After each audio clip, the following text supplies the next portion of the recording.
Congratulations, class of 2020. We made it. This year turned out a little bit different from past years. If we went back to the beginning of this year, I don't think anyone could have predicted that we'd be ending this way. 1 week we're in school, and the next week we're sitting at home trying to learn a new system of education and trying not to worry about how everything will play out. I remember the first time we started really hearing about COVID back in February and early March. It seemed so far away and inconsequential to our future at Westland. I thought, there's no way school will close because the virus won't make it this far. And Mr. Schwecke doesn't even like giving snow days, as we all know. So he won't close our school, except for the apocalypse. And then the apocalypse came here.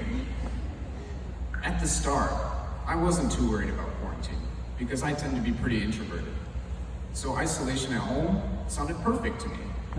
However, a few problems started to crop up after online school started.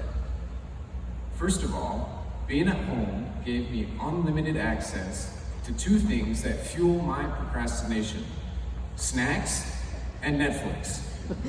I would grab something to eat and get lost in a show, only to snap out of it a few hours later and realize I still had 4 assignments to do by the end of the day. The second problem goes along with the first, and that problem was senioritis. Motivation to do homework was at an all-time low, and I had all the opportunity in the world to not complete my work. Somehow the homework got done, but it wasn't always easy.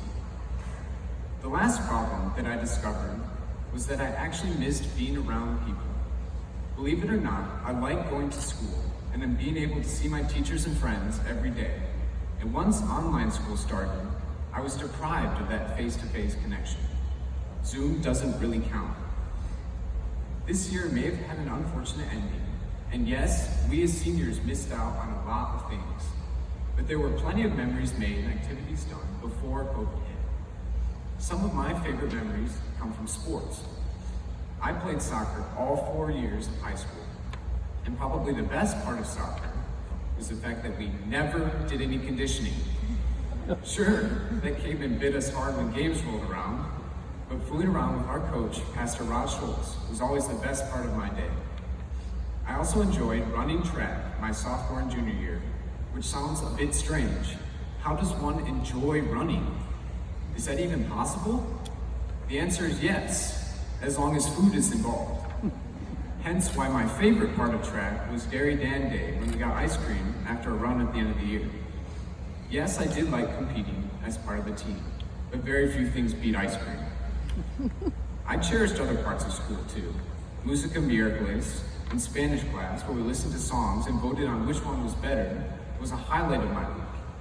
I also loved any chemistry lab that involved fire, because I could make sparks with the spark lighters we were given. Safely, of course. I could not stop messing with Mr. Monty's Rubik's Cubes at the front of his room during class either. These kinds of things and many more made my high school experience fun and memorable, and it wouldn't be the same without them. All the teachers and students had a role in my experience, and I am blessed to have been able to go through high school with them. These memories, along with many others, have made Lutheran Westland special to me, and it will be difficult to leave everything behind and venture out into unknown waters. However, the future is full of great things waiting to be discovered. Yes, 2020 has thrown a lot of curveballs, and we're only about halfway through.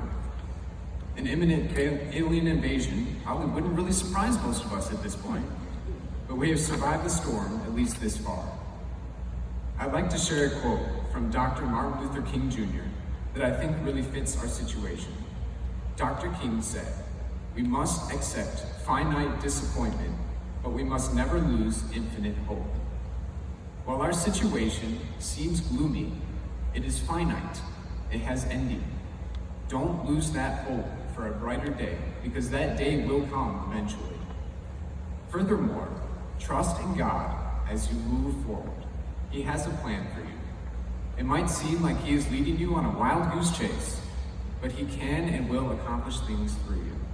Trust in His never-ending love and compassion, and know that He is always there for you. Once again, congratulations on this accomplishment. I know that we will do amazing things in our future, and I wish each and every one of you all the best in your coming endeavors. Congratulations, class of 2020.